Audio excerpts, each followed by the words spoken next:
ଲେଖାଯାଏ ଯେ ଖ୍ରୀଷ୍ଟ କାହାର ସନ୍ତାନ ଏବଂ ଏ ସ୍ଥାନରେ ଯୀଶୁ କହୁଛନ୍ ଯେ କିନ୍ତୁ ଯୀଶୁ ମନ୍ଦିରରେ ଶିକ୍ଷା ଦେଉଥିବା ସମୟରେ ଉତ୍ତର ଦେଲେ ଖ୍ରୀଷ୍ଟ ଯେ ଦାଉଦଙ୍କ ସନ୍ତାନ ଏହା ଶାସ୍ତ୍ରୀ ମାନେ କିପରି କହନ୍ତି? ସ୍ୱୟଂ ଦାଉଦ ପବିତ୍ର ଆତ୍ମାଙ୍କ ଦ୍ୱାରା ଆବିଷ୍ଟ ହୋଇ କହିଥିଲେ, ପ୍ରଭୁ ମୋହର ପ୍ରଭୁଙ୍କୁ କହିଲେ, ଆମ୍ଭେ ଯେପର୍ଯ୍ୟନ୍ତ ତୁମ୍ଭର ଶତ୍ରୁ ମାନଙ୍କୁ ତୁମ୍ଭ ପାଦ ତଳେ ରଖିନାହୁଁ ସେ ପର୍ଯ୍ୟନ୍ତ ଆମର ଦକ୍ଷିଣରେ ବସିଥାଅ। ଏବଂ ଦାଉଦ ତାହାଙ୍କୁ ପ୍ରଭୁ ବୋଲି କହନ୍ତି। ତେବେ ତାଙ୍କର ଏ ସ୍ଥାନ ଏଇଟା ଆମେ ଦେଖମା ବେଲେ ଯେ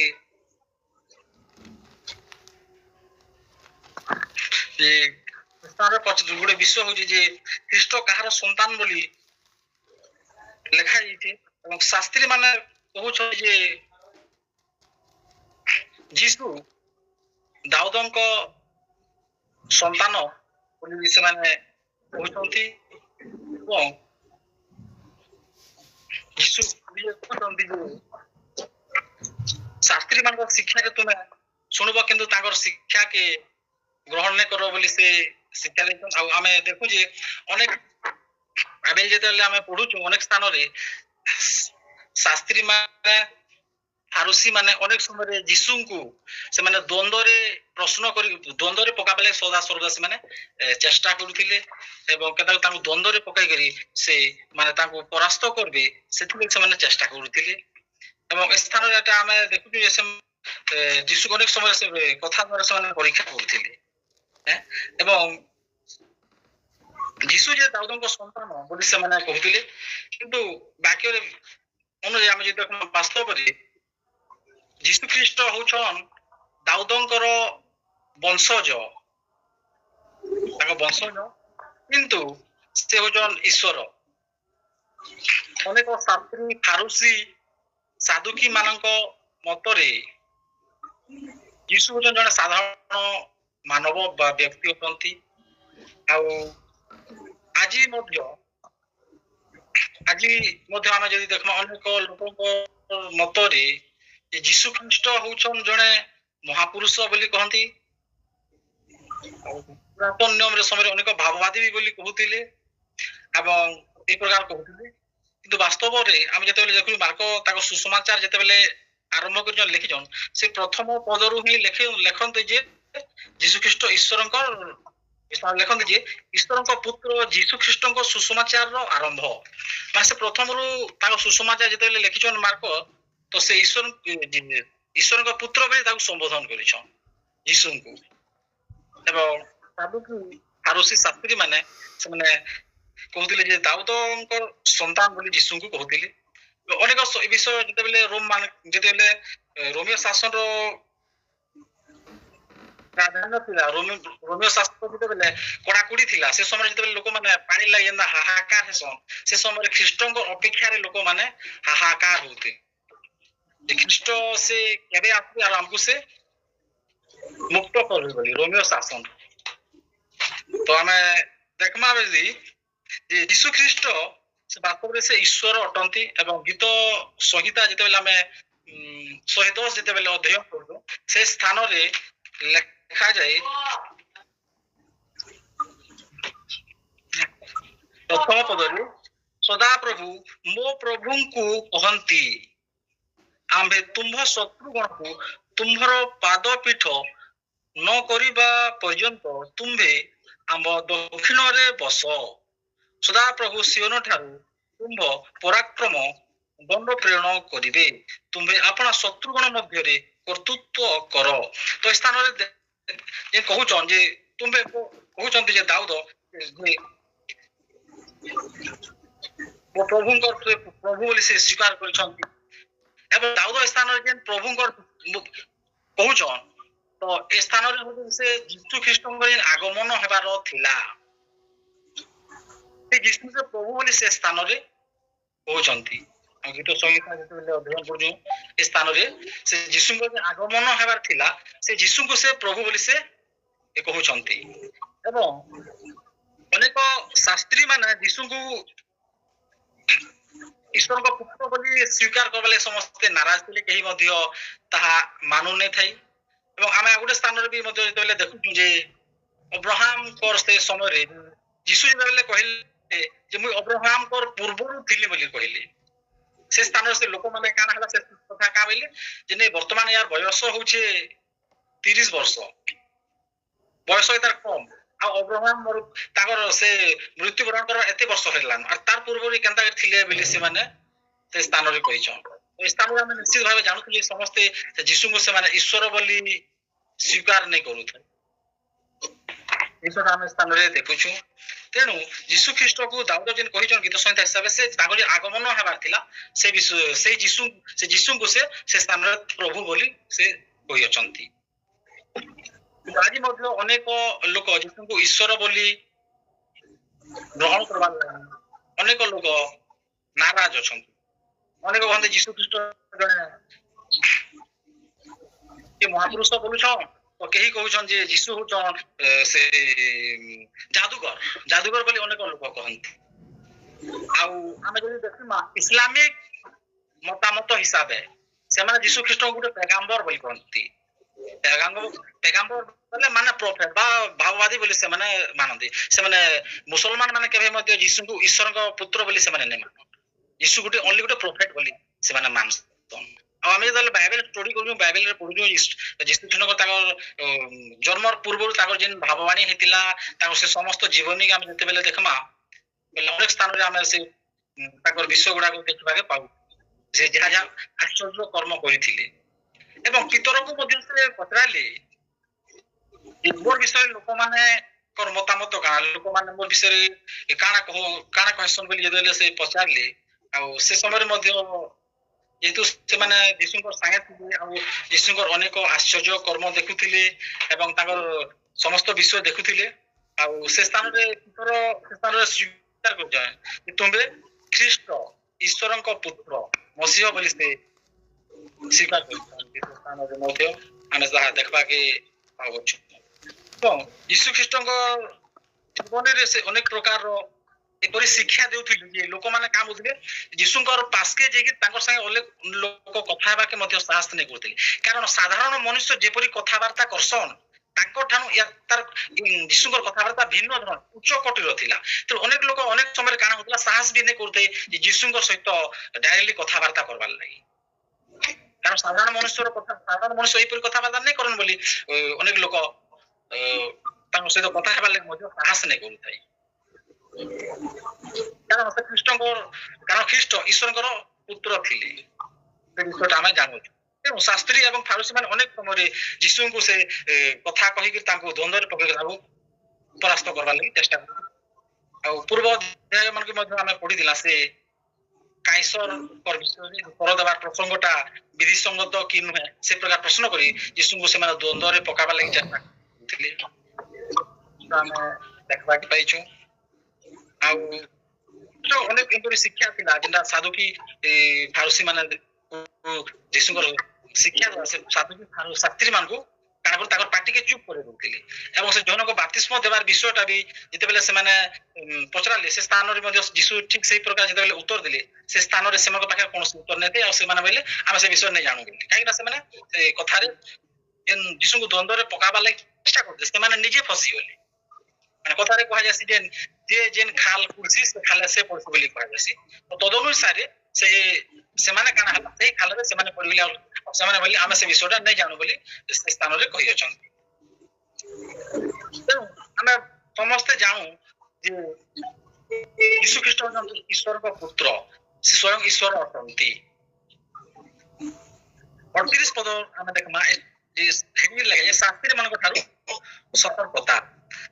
38 ପଦରେ ଲେଖାଯାଏ ସର୍ବସାଧାରଣ ଲୋକେ ଆନନ୍ଦରେ ତାହାଙ୍କ କଥା ଶୁଣୁଥିଲେ, ପୁନଶ୍ଚ ସେ ଆପଣା ଶିକ୍ଷା ମଧ୍ୟରେ କହିଲେ ଶାସ୍ତ୍ରୀ ମାନଙ୍କ ଠାରୁ ସାବଧାନ, ସେମାନେ ଦୀର୍ଘ ବସନ ପରିଧାନ କରି ଭ୍ରମଣ କରିବାକୁ ପୁଣି ହାଟ ବଜାରରେ ନମସ୍କାର, ସମାଜ ଗୃହରେ ପ୍ରଧାନ ଆସନ ଓ ଭୋଜିରେ ପ୍ରଧାନ ସ୍ଥାନ ଗ୍ରହଣ କରିବାକୁ ଭଲ ପାଆନ୍ତି। ସେମାନେ ବିଧବା ମାନଙ୍କର ଗୃହ ସବୁ ଗ୍ରାସ କରନ୍ତି। ଓ ଛଳନା କରି ଦୀର୍ଘ ପ୍ରାର୍ଥନା କରନ୍ତି ସେମାନେ ଗୁରୁତର ଦଣ୍ଡ ପାଇବେ। ଆମେ ସ୍ଥାନରେ ଦେଖୁଛୁ ଯେ ଶାସ୍ତ୍ରୀ ମାନଙ୍କ ଠାରୁ ସତର୍କ ବୋଲି କହୁଛନ୍ତି ଯୀଶୁ ଖ୍ରୀଷ୍ଟ। ଆଉ ପ୍ରଥମ ଯେନ୍ ଆମେ ଦେଖିଲା ଶାସ୍ତ୍ରୀ ମାନଙ୍କୁ ଖ୍ରୀଷ୍ଟ କାହାର ସନ୍ତାନ ସେଟା ଶାସ୍ତ୍ରୀ ମାନଙ୍କ ଲାଗି ସେ ବିଷୟଟା ଥିଲା। ଆଉ ଏ ସ୍ଥାନରେ ଆମେ ଯେମିତି ଶାସ୍ତ୍ରୀ ମାନଙ୍କ ଠାରୁ ସାବଧାନ ମାନେ ଶିଷ୍ୟ ମାନଙ୍କୁ ସେ କହୁଛନ୍ତି ଯେ ଶାସ୍ତ୍ରୀ ମାନଙ୍କ ଠାରୁ ସାବଧାନ ରୁହ ସତର୍କ ରୁହ ବୋଲି ସେ କହୁଛନ୍ତି। ଆଉ କାହିଁକି ଶାସ୍ତ୍ରୀ ମାନଙ୍କ ଠାରୁ ସାବଧାନ ସତର୍କ ରହିବା ଲାଗି କହୁଛନ୍ ଯେ ଶାସ୍ତ୍ରୀ ମାନେ ଯେପରି ଶିକ୍ଷା ଦିଅନ୍ତି ଶିକ୍ଷାକେ ତୁମେ ଶୁଣ କିନ୍ତୁ ଗ୍ରହଣ କର ନାହିଁ ବୋଲି ଯୀଶୁ କହନ୍ତି। ଆଉ ଆମେ ଯେତେବେଳେ ପୁରାତନ ନିୟମରୁ ବି ଆରମ୍ଭ କରି ବାଇବେଲ ଟୋଟାଲ ଆମେ ପଢୁଛୁ ଯେ ଫାରୁସି ଶାସ୍ତ୍ରୀ ସାଧୁକି ମାନଙ୍କର ଶିକ୍ଷାରେ ଆତ୍ମିକତା ନଥିଲା ରାଜନୈତିକ ଶିକ୍ଷା ଥିଲା ତାଙ୍କର। କୌଣସି ଆତ୍ମା କେ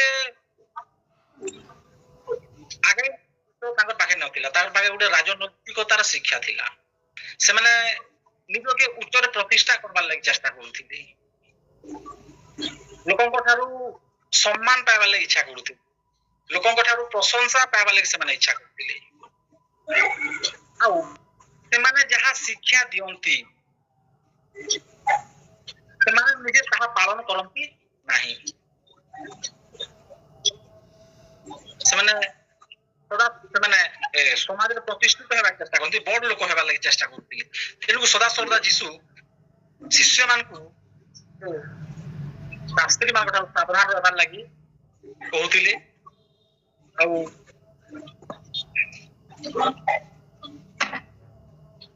ସମାଜ ଗୃହରେ ପ୍ରଧାନ ଆସନ ଓ ଭୋଜିରେ ପ୍ରଧାନ ସ୍ଥାନ ଗ୍ରହଣ କରିବାକୁ ଭଲ ପାଆନ୍ତି। ସେମାନେ ଯେତେବେଳେ ସମାଜ ଗୃହରେ ଶିକ୍ଷା ଦିଆଯାଉଥିଲା ସେ ସ୍ଥାନରେ ସେମାନେ ପ୍ରଧାନ ହେବାକୁ ଇଚ୍ଛା କରୁଥିଲେ। କିନ୍ତୁ ଯୀଶୁ ଖ୍ରୀଷ୍ଟଙ୍କର ଶିଷ୍ୟ କାଣ ଥିଲା ଯେ ପ୍ରଧାନ ହେବାକୁ ଚାହେଁ ଯେ ବଡ ହେବାକୁ ଚାହେଁସି ସେ ପ୍ରଥମେ ନିଜକେ ଛୋଟ କରୁ ବୋଲି ଶିକ୍ଷା ଦେଉଥିଲେ। ତେଣୁକରି ସେ ଶିଷ୍ୟ ମାନଙ୍କୁ ସେ କହୁଥିଲେ ଯେ ତୁମେ ଶାସ୍ତ୍ରୀ ମାନଙ୍କର କଥା ଶୁଣିବ ପଛେ କିନ୍ତୁ ତାଙ୍କର ଶିକ୍ଷାକେ ଗ୍ରହଣ ନାଇଁ କରିବ ବୋଲି ସେ ଶିଷ୍ୟ ମାନଙ୍କୁ ମନା କରୁଥିଲେ। କାରଣ ତାଙ୍କର ଶିକ୍ଷା ଥିଲା ଯେ କୌଣସି ଆତ୍ମା କେ ଲାଭ ସ୍ୱର୍ଗ ରାଜ୍ୟର ଅଧିକାରୀ ହେବା ଶିକ୍ଷା ନେଇ ଦଉଥାଏ ବରଂ ଜଣେ କେନେ ସ୍ୱର୍ଗ ରାଜ୍ୟର ଅଧିକାରୀ ନେଇ ହେବା ସେହି ପ୍ରକାର ତାଙ୍କର ଶିକ୍ଷା ଥିଲା। କିନ୍ତୁ ଶିଷ୍ୟମାନଙ୍କର ଶିକ୍ଷା କାଣ ଥିଲା ଯେ ସୁସମାଚାରରେ ସେମାନେ ପ୍ରଚାର କରିବେ ହଜାର ଆତ୍ମା ମାନଙ୍କୁ ଲାଭ କରିକିରି ସେମାନଙ୍କୁ ତାଙ୍କ ଶିଷ୍ୟ କରିକିରି ସେମାନେ କେନ୍ତା କରି ସ୍ୱର୍ଗ ରାଜ୍ୟର ଅଧିକାରୀ କର ଶିଷ୍ୟମାନଙ୍କର ଶିକ୍ଷା ଥିଲା। କିନ୍ତୁ ଶାସ୍ତ୍ରୀ ମାନଙ୍କର ଶିକ୍ଷା ସେହିପରି ନଥିଲା। ସେଇଥିପାଇଁ ଯୀଶୁ ଶିଷ୍ୟମାନଙ୍କୁ ମନା କରୁଥିଲେ ଶାସ୍ତ୍ରୀ ମାନଙ୍କର ଶିକ୍ଷା ଠାରୁ ସତର୍କ ରୁହ ବୋଲି। ଆମେ ଯେତେବେଳେ ମାଥ୍ୟୁ 23 ପର୍ବ ଅଧ୍ୟୟନ କରମା ସେ ସ୍ଥାନରେ ଅନେକ ବିଷୟ ଶାସ୍ତ୍ରୀ ମାନଙ୍କ ଠାରୁ କେତେ ସାବଧାନ ରହିବା ସେ ବିଷୟଟା ଟୋଟାଲ ସେ ସ୍ଥାନରେ ଆମେ ଦେଖିବାକେ ପାଉଛୁ। ତେଣୁ କରି ଯୀଶୁ ଖ୍ରୀଷ୍ଟ ଆଉ ଶାସ୍ତ୍ରୀ ମାନେ କାଣା ହଉଥିଲା ଯେ ସେମାନେ ବିଧବା ମାନଙ୍କର ଧନ ସମ୍ପତ୍ତି ଉପରେ ଅଧିକାର ମଧ୍ୟ କରୁଥିଲେ। ବାସ୍ତବରେ ଯେନ୍ ଶିକ୍ଷା ସେମାନେ ଦେବାର କଥା ସେ ଶିକ୍ଷା ଦେଉନଥିଲେ। ଆଉ ଯେତେବେଳେ ଗୋଟେ ସେ ପାପିନୀ ସ୍ତ୍ରୀ ସେ ଯେତେବେଳେ ଗୋଟେ ବ୍ୟଭିଚାର କର୍ମ କରୁଥିଲା ଆଉ ଧରା ପଡିଥିଲା ସେ ସମୟରେ ତାକେ ଯେତେବେଳେ ଧରିକି ଯୀଶୁଙ୍କ ନିକଟକୁ ଆଣିଲେ ଆଉ ସେ ସ୍ଥାନରେ ଆମେ ଦେଖୁଛୁ ସେ ବ୍ୟକ୍ତି ବିଶେଷ ମାନେ ସେମାନେ ନିଜେ ପାପ କରିଥିଲେ କିନ୍ତୁ ସେମାନେ ବ୍ୟଭିଚାର କରୁଥିବା ସ୍ତ୍ରୀକେ ସେମାନେ ନିଜେ ଧରିଲେ ମାନେ ସେମାନେ ନିଜର ପାଖରେ ଯେନ୍ ତାଙ୍କର ଆଖିରେ ଯେନ୍ କୁଟା ଅଛେ ସେଇ କୁଟାକେ ସେମାନେ ନେଇ ଦେଖିକରି ସେମାନେ ଅନ୍ୟ ଲୋକମାନଙ୍କର ଆଖିରେ ଥିବା କୁଟାକେ ସେମାନେ ଦେଖି ପାରୁଥିଲେ। ତେଣୁକରି ଯୀଶୁ ସଦାସର୍ବଦା ଶିଷ୍ୟମାନଙ୍କୁ ସତର୍କ ଏବଂ ସାବଧାନ କରୁଥିଲେ କାରଣ ସେମାନେ ପ୍ରଶଂସା ଗୌରବ ନିଜକେ ଗୋଟେ ପ୍ରତିଷ୍ଠିତ ବ୍ୟକ୍ତି ସମାଜରେ କରବାର ଲାଗି ଚେଷ୍ଟା କରୁଥିଲେ ଏବଂ ସେମାନେ ଯୋଉ ପ୍ରାର୍ଥନା କରୁଥିଲେ ଶାସ୍ତ୍ରୀ ମାନେ ଅନେକ ଦୀର୍ଘ ସମୟ ପ୍ରାର୍ଥନା କରୁଥିଲେ ରାସ୍ତାରେ ଛକରେ କୌଣସି ଦୋକାନ ବଜାରରେ ପ୍ରାର୍ଥନା କରବାଟା କି ହଉଛି ଗୋଟେ ଉତ୍ତମ ବିଷୟ ଯୀଶୁଙ୍କ ଅନୁଯାୟୀ। କିନ୍ତୁ ଲୋକ ଦେଖାଣିଆ ପ୍ରାର୍ଥନା କରିବା ଯୀଶୁ ଖ୍ରୀଷ୍ଟ ମନା କରିଛନ୍ତି। ଆମେ ନିରୋଳାରେ ପ୍ରାର୍ଥନା କରିବା କାହାକୁ ଦେଖାଇବା ନିମନ୍ତେ ଆମେ ପ୍ରାର୍ଥନା କରିବା ନାହିଁ କାହାକୁ ଦେଖାଇବା ନିମନ୍ତେ ଆମେ ଉପବାସ କରିବା ନାହିଁ କାହାକୁ ଦେଖାଇବାର ଲାଗି ଆମେ ଦାନ ଦେବା ନାହିଁ। ଆମେ ଏକାନ୍ତରେ ପ୍ରାର୍ଥନା କରିବା, ଯେତେ ଅଧିକ ସମୟ ପାଇବା ଏକାନ୍ତରେ ବାକ୍ୟ ପଠନ କରିବା, ଏକାନ୍ତରେ ଆମେ ଦାନ ଦେବା। ଆମେ ଏପରି କୌଣସି କାର୍ଯ୍ୟ କରିବା ନାହିଁ ଯେଉଁ କାର୍ଯ୍ୟ କି ଲୋକ ଦେଖାଣିଆ ହବ। ସଦା ସର୍ବଦା ଈଶ୍ୱରଙ୍କୁ ଗୌରବ ଦେବା ନିମନ୍ତେ କାର୍ଯ୍ୟ କରିବା, ଯେପରି କାର୍ଯ୍ୟ ଦ୍ୱାରା ଈଶ୍ୱର ଗୌରବ ନିଜର ମହିମାନ୍ୱିତ ହେବେ। ତେଣୁ ସେଥିରେ ଯୀଶୁଖ୍ରୀଷ୍ଟ କହୁଛନ୍ତି ଯେ ଶାସ୍ତ୍ରୀମାନଙ୍କ ଶିକ୍ଷାରୁ ନିଜକୁ ସତର୍କ ରଖ ବୋଲି ଶିଷ୍ୟମାନଙ୍କୁ କହିଛନ୍ତି। ସେମାନେ ବିଧବା ମାନଙ୍କର ଗୃହ ସବୁ ଗ୍ରାସ କରନ୍ତି ଓ ଛଳନା କରି ଦୀର୍ଘ ପ୍ରାର୍ଥନା କରନ୍ତି। ସେମାନେ ଗୁରୁତର ଦଣ୍ଡ ପାଇବେ। କିମାନେ ଗୁରୁତର ଦଣ୍ଡ ପାଇବେ? ଶାସ୍ତ୍ରୀ ମାନେ ଗୁରୁତର ଦଣ୍ଡ ପାଇବେ। କାହିଁକି? ତାଙ୍କର ଏ ସମସ୍ତ କାର୍ଯ୍ୟ ପାଇଁ ସମାଜରେ ପ୍ରତିଷ୍ଠିତ ହେବାକୁ ଚାହିଁଲେ, ପ୍ରଶଂସାର ଅଧିକାରୀ ହେବାକୁ ଚାହିଁଲେ, ସମାଜରେ ନିଜକେ ବଡ ବୋଲି ପ୍ରତିଷ୍ଠା କରିବାକୁ ଚାହିଁଲେ, ସମାଜରେ ଥିବା ଯେ ଦୁର୍ବଳ ଲୋକମାନଙ୍କ ଉପରେ ସେମାନେ କର୍ତ୍ତୃତ୍ୱ କରିବାକୁ ଚେଷ୍ଟା କଲେ, କର୍ତ୍ତୃତ୍ୱ କଲେ। ତାଙ୍କର ଏ ସମସ୍ତ ଘୃଣ୍ୟ କର୍ମ ଯାହା ଈଶ୍ୱରଙ୍କ ଠାରେ ଘୃଣ୍ୟ କର୍ମ ଅଟେ, ସେ ସମସ୍ତ ପ୍ରକାର କାର୍ଯ୍ୟ କରୁଥିଲେ। ସେମାନେ ବାକ୍ୟକେ ପାଳନ ନାଇଁ କରୁଥାଏ। ତାଙ୍କର ଶିକ୍ଷାରେ କୌଣସି ଆତ୍ମିକତା ନଥିଲା। ଜଣେ ଯଦି ସ୍ୱର୍ଗ ରାଜ୍ୟ ଅଧିକାରୀ ହେବା, ତାକେ ସ୍ୱର୍ଗ ରାଜ୍ୟ ଅଧିକାରୀ ନାଇଁ କରିବେ, ସେମାନେ ନରକଗାମୀ କରାଇବା ଶିକ୍ଷା ଥିଲା। ତେଣୁକରି ସମସ୍ତ ଘୃଣ୍ୟ କାର୍ଯ୍ୟ ଯୋଗୁଁ ସେମାନେ ଦଣ୍ଡ ପାଇବେ ବୋଲି ଏ ସ୍ଥାନରେ ଲେଖାଯାଏ। 41 ପଦ ଆମେ ପଢିବା। ପରେ ସେ ଭଣ୍ଡାର ସମ୍ମୁଖରେ ବସି ଲୋକ ସମୂହ କିପରି ସେଥିରେ ପଇସା ପକାଉ ଅଛନ୍ତି ତାହା ଦେଖୁଥିଲେ। ସେତେବେଳେ ଅନେକ ଧନୀ ଲୋକ ସେଥିରେ ବେଶୀ ପକାଇଲେ। ଆଉ ଜଣେ ଦରିଦ୍ର ବିଧବା ଆସି ଏକ ପାହୁଳା ମୂଲ୍ୟର 2 କ୍ଷୁଦ୍ର ମୁଦ୍ରା ସେଥିରେ ପକାଇଲା। ତହିଁରେ ଯୀଶୁ ଆପଣା ଶିଷ୍ୟମାନଙ୍କୁ ନିକଟକୁ ଡାକି କହିଲେ, ମୁଁ ତୁମମାନଙ୍କୁ ସତ୍ୟ କହୁଅଛି, ଭଣ୍ଡାରରେ ମୁଦ୍ରା ପକାଉଥିବା ସମସ୍ତ ଲୋକଙ୍କ ଅପେକ୍ଷା ଏହି ଦରିଦ୍ର ବିଧବା ଅଧିକ ପକାଇଅଛି। କାରଣ ସମସ୍ତେ ଆପଣା ଆପଣା ଅତିରିକ୍ତ ଧନରୁ କିଛି କିଛି ପକାଇଲେ, କିନ୍ତୁ ଏ ଆପଣାର ଅନାଟନ ଅବସ୍ଥାରେ ନିଜ ପ୍ରାଣ ବଞ୍ଚାଇବା ନିମନ୍ତେ ତାହାର ଯାହା କିଛି ଥିଲା ସେହି ସବୁ ପକାଇଲା। ଏ ସ୍ଥାନରେ ଆଉ ଗୋଟେ ବିଷୟଟା ଲେଖାଯାଇଛି ଯେ ମନ୍ଦିରରେ ଯେତେବେଳେ ଦାନ ବାକ୍ସ ଥିଲା ଏବଂ ସବୁ ଲୋକ ଆସିକି ଯେତେବେଳେ ଦାନ ପକଉଥିଲେ, ସେ ସମୟରେ ଧନୀ ଲୋକମାନେ ବି ପକଉଥିଲେ, ଗରିବ ଲୋକ ସମସ୍ତେ ପକଉଥିଲେ। ତ ସେ ସ୍ଥାନରେ ଯୀଶୁ ଦେଖିଲେ ଯେ ଧନୀ ଲୋକମାନେ ମଧ୍ୟ ଆସିକି ଦାନ ପକଉଛନ୍, ଆଉ ସେମାନେ ତାଙ୍କର ଅତିରିକ୍ତ ଧନରୁ କିଛି ପକାଇଲେ। ଅତିରିକ୍ତ ଧନ ବୋଲେ କାଣା? ସେମାନେ ଯେତେ ରୋଜଗାର କରିପାରିବେ, ସେମାନେ ତାଙ୍କର ବେସିକ ନିଡ୍, ତାଙ୍କର ଯେନ୍ ବେସିକ ନିଡ୍ ଯେନ୍ଟା ତାଙ୍କର ଯେନ୍ ଅତି ଆବଶ୍ୟକୀୟ ତାଙ୍କର ଯାହା ଥିଲା, ସେ ସମସ୍ତ ଖାନା ପିନା, ତାଙ୍କର ମେଡିକାଲ ଖର୍ଚ୍ଚ, ଔଷଧ ପତ୍ର, ପୋଷାକ ପରିଧାନ ଯାହା ଯାହା ତାଙ୍କର କଲେ, আর ଯେତିକି ତାଙ୍କର ପାଖେ ଅତିରିକ୍ତ ଯାହା ଅଲଗି ଗଲା ସେଥିରୁ ସେମାନେ ଦାନ କରୁଥିଲେ ଧନୀ। ଏବଂ ସେ ସ୍ଥାନ ଭିତରେ ବିଧବା ମହିଳାଟା ତାର ପାଖରେ ଯାହା କିଛି ମଧ୍ୟ ଥିଲା ସେଇଟା ପୁଣି କିପରି ସମୟରେ? ଅନାଟନ ସମୟ। ଅନାଟନ ସମୟରେ ତାର ପାଖରେ ଯାହା ମଧ୍ୟ ଥିଲା ସେ ସବୁ ଆଣିକି ପକାଇଲା। ତେଣୁ ସେ ଶିଷ୍ୟମାନଙ୍କୁ ଡାକିକି ସେ କହିଲେ ସେ ବିଧବା ମହିଳା ସମସ୍ତଙ୍କ ଠାରୁ ଅଧିକ ପକାଇଛି। କାହିଁକି ନା ଯେ ଅନାଟନ ସମୟରେ ମଧ୍ୟ ତାର ପାଖେ ଯାହା ଥିଲା ସେ ନେଇ ଭାବି ଯେ ଅନାଟନ ପଡିଛି, ମୁଇଁ କିଛି ମୋର ନିଜର ଲାଗି ପହିଲା ରଖସି, ତାରପରେ ଯାକେ ପକାମି। এই কথা ସେ ବିଧବା ଚିନ୍ତା ନାଇଁ କରି।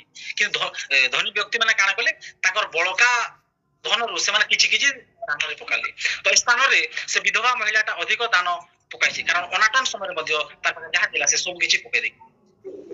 ଆଉ ଗୋଟେ ବିଷୟ ଆମେ ଯେତେବେଳେ ସେ ସାରିଫତର ବିଧବା ବିଷୟରେ ଆମେ ଯେତେବେଳେ ଦେଖୁଛୁ, ସେ ସମୟରେ କାଣା ହେଇଥିଲା ଯେ ଦୁର୍ଭିକ୍ଷ ପଡିଥିଲା ଏବଂ ଏଲିଓ ସେ ସମୟରେ ସେ ସ୍ଥାନକୁ ଯାଇଥିଲେ ଏବଂ ସେ ବିଧବାର ପାଖେ କେବଳ ସେ ମଇଦା ଟିକେ ଥିଲା ଏବଂ ତୈଳ କିଛି ଥିଲା ଏବଂ ତାର ଗୋଟେ ପୁତ୍ର ଥିଲା। ଏବଂ ଏଲିଓ ସେ ଦୁର୍ଭିକ୍ଷ ସମୟରେ ମଧ୍ୟ ସେ ତାର ପାଖକୁ ଗଲେ ଏବଂ ତାକେ କହିଲେ ଯେ ମୋର ଲାଗି କିଛି ତୁମେ ମୋର ଲାଗି ଗୋଟେ ପିଠା ବନେଇକି ଆଣ ବୋଇଲେ। କିନ୍ତୁ ସେ ସମୟରେ ମଧ୍ୟ ଦୁର୍ଭିକ୍ଷ ପଡିଥିଲା, କିନ୍ତୁ ସେ ସ୍ଥାନରେ ସେ ବିଧବା ମଧ୍ୟ काना कहल से विधवा मध्य से स्थान रे ताको लाग से पिठा प्रस्तुत करि आला से स्थान विधवा कहला नै कहि एते विको पडुचे आ खापा लागि हमर लागि नै और हमें काना तंकु देमु बोली से स्थान रे नै कहि एवं इलियंगर से कथा हिसाब रे से इलियो का लागि पिठा प्रस्तुत कला एवं इलियो को आरबी देला एवं इलियो सेटा खाइले एवं किछि दिन उतारे ताजन पुत्र थिला से दुर्भिक्ष से मरी गला एवं इलियो प्रभु को प्रार्थना कले एवं तार देह पर से लेउटी जे गले प्रार्थना करे एवं तार प्रभु को कहले जे से प्रभु फिर पुनर्बार से बालक के तार प्राण फिरे दिले एवं से स्थान रे से विधवा महिला कहा ईश्वर परिचयटा से पाइला ईश्वर में से जान पाला एवं हम देखसु जे अनेक समय रे जे प्रभु काना जे माने दारिद्र्य अवस्था रे जहां पाके किछि खाबा लागि नै थाए अभाव अनाटन एई समय रे प्रभु काना से समय रे से सेंता लोग मानकर जाल पास के जासन अभाव असुविधा थिला समय रे ही प्रभु को आसन एवं प्रभु गरीब एवं दरिद्र लोग मानकर पास के जासन का करे जे धनी लोग माने से विषय देखि करी लज्जित हेबे बोली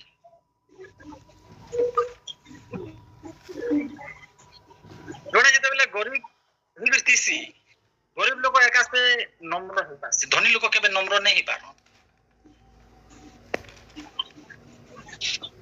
जोड़े धनी लोग स्वर्ग राज्य अधिकारी हबाटा बहुत कष्टकर विषय अटे आ विगत दिन मान के मध्य अध्ययन करथिला जे गुटे सूची रो छिद्र दे गेली ओटर प्रवेश करबाटा सहज किंतु गुटे धनी व्यक्ति स्वर्ग राज्य के प्रवेश करबाटा कष्टकर बोली हमें आगुरु मध्य अध्ययन करलो छु प्रभु सदा सदा काहे से गरीब लोकर पास के जासन जिन माने अभाव रे थिसन असुविधा रे थिसन चिंता लोग मानकर घर के प्रभु जासन आरो हमें ए विधवार ठानुटा शिक्षा लाभ हमें करू छु जे जदी हमर घरे अभाव अछि असुविधा भी अछि हमर गृह के जदी प्रभु को लोक आसु छ बोले हमर लागि जेन किसी भी जदी खाबा के अछि हमें नहीं खाई गेली हमें प्रभु को लोक के खाबा के दमा तो द्वारा काना हबा हमें आशीर्वाद के प्राप्त होई हमें अभाव असुविधा रे पछरे हमा किंतु प्रभु को दास आसुन किंबा प्रभु को कोनोसी व्यक्ति विशेष आसुन प्रभु अभिषिक्त लोक आसुन हमर गृह की हमें ताको आतिथ्य सत्कार आ अनेक हम देख मा जे अजानत रे के से माने आतिथ्य सत्कार करिछन एवं अब्राहम मध्य से आतिथ्य सत्कार करिछन तो आतिथ्य सत्कार करता होय उत्तम विषय दान देबाटा होय उत्तम विषय अटे किंतु दान देबाटा केते बेले उत्तम विषय जेते बेले हमें अभाव अनाटन रे थिमा सेते बेले होजे आउर अत्युत्तम एक्सीलेंट जन अभाव टाइम रे दे पारु हमर किछि बड़का हम जदी किछि ताहा के दउछु हमें खामा पीमा अलगी उछली गला आ सेटा के जदी देमा सेना हमको आशीर्वाद नै न हम जदी विधवा जेते बेले हमें पढु जाऊ देखु चिंता करू छु तो हमें देखु जे स्थान रे जे हमें आज जहाँ शिक्षा अध्ययन कला तो प्रथम रे हमें जे देखला जे हमें जानबा के जे फारूस जे यीशु ख्रीष्ट होचन से ईश्वर अटंती एवं साधुकी फारूसी शास्त्री मतलब शिक्षा रो हमें सदा सर्वदा सतर्क रहमा ताको शिक्षा के सुनमा कि ताको शिक्षा को हमें पालन करबा नाही यीशु ख्रीष्ट हम मना करू छ सावधान बोली कहि छथि एवं आ स्थान रे हम आगुडे विषय ध्यान देले देखु छु विधवा अनाटन समय मध्ये से दान अधिका दै छी हमें मध्ये ठीक से करी अनाटन समय रे प्रभु को लोक मान को हमें सही प्रकार रो करिबा अनाटन समय मध्ये हमें दान देबार विषय स्थान रे हमें शिक्षा ग्रहण करू छु